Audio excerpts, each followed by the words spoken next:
10e position, je place le Black Knight. Donc le Black Knight, c'est-à-dire le chevalier noir. Donc je passe en 10e position car il n'est pas très rare, car il était dans le pass de combat de saison 2, mais pas beaucoup de personnes ont acheté la saison 2, enfin qui n'ont pas fini le pass de combat de saison 2.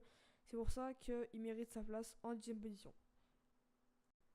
En 9e position, je place la Nogobs, donc c'était un skin de Noël, donc c'était la fille. Donc voilà, je la place en 9e position car en vrai c'est un skin pas trop rare par rapport aux autres, comme vous allez voir, je spoil pas trop. Et bah ouais, elle est sortie quelques jours dans la boutique, puis pas beaucoup de personnes l'ont acheté, et en ce moment elle est hyper rare. C'est pour ça qu'elle mérite sa 9e position. En 8e position, je vous mets le Crackshot, donc le casse-noisette qui est pas sorti depuis hyper longtemps. Et il garde toujours sa rareté qu'il a toujours eu. Et il mérite absolument sa 8e place. En 7e position, je vous mets le planeur Mako. Donc le planeur Mako qui était disponible à la saison 1. Quand on atteignait le niveau 25, bon, récompense, on avait ce petit planeur. Donc il est rare car quasiment personne, enfin pas beaucoup de personnes en tout cas, ont réussi à atteindre le niveau 25. Puis bah, il date de la saison 1, donc il est plutôt rare, c'est pour ça qu'il gagne sa 16e position. À la 6e place, on retrouve le Aerial Assault Trooper. Donc c'est le soldat d'assaut aérien qui est sorti à la saison 1, il me semble. Moi perso, je savais même pas que ce skin là existait. Donc pour moi c'est un des skins les plus rares du jeu, donc ça fait partie des plus rares du jeu.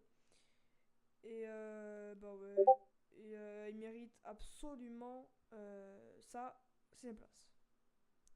À la 5ème position, on retrouve la Candiax, donc la pioche de Noël qui est sortie l'année dernière.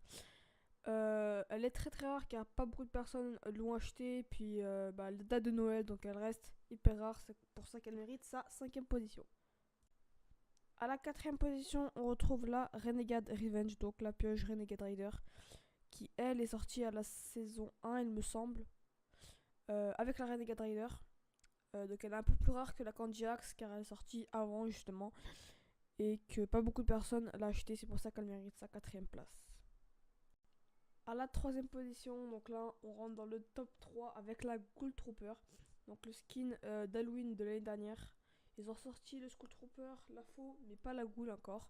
Donc elle reste encore super rare. C'est pour ça qu'elle mérite sa 3ème place. À la 2ème position, donc là on rentre vraiment dans le podium. On retrouve la Renegade Rider. Donc voilà, pour moi un skin magnifique qui est sorti à la saison 1 il me semble, avec comme je l'ai dit tout à l'heure, avec la Renegade Revenge. Donc elle est hyper rare, pas beaucoup de personnes la possèdent. Puis moi franchement je trouve ce skin là juste magnifique. Elle mérite absolument sa 2ème place. À la 1ère position, donc là c'est vraiment le top du top, on retrouve la Recon Expert qui est pas si belle en soi, mais qui est très très très très rare. Elle est sortie je pense à la saison 1 avant la Renegade Rider il me semblerait. Et pas beaucoup de personnes la possèdent, d'ailleurs je savais même pas que ce skin là existait pour vous dire.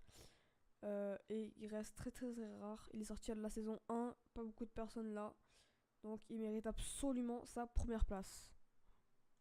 Et voilà, c'est la fin de la vidéo. Donc j'espère que vous avez aimé. Si vous avez aimé, n'hésitez pas à liker, partager et commenter. Si vous n'avez pas aimé, dites-nous comment on pourrait s'améliorer dans les commentaires. Ça fait toujours plaisir. Et partagez la vidéo surtout, ça nous fait extrêmement plaisir. C'est sur ça que s'achève cette petite vidéo sur le top 10 des skins les plus rares de Fortnite.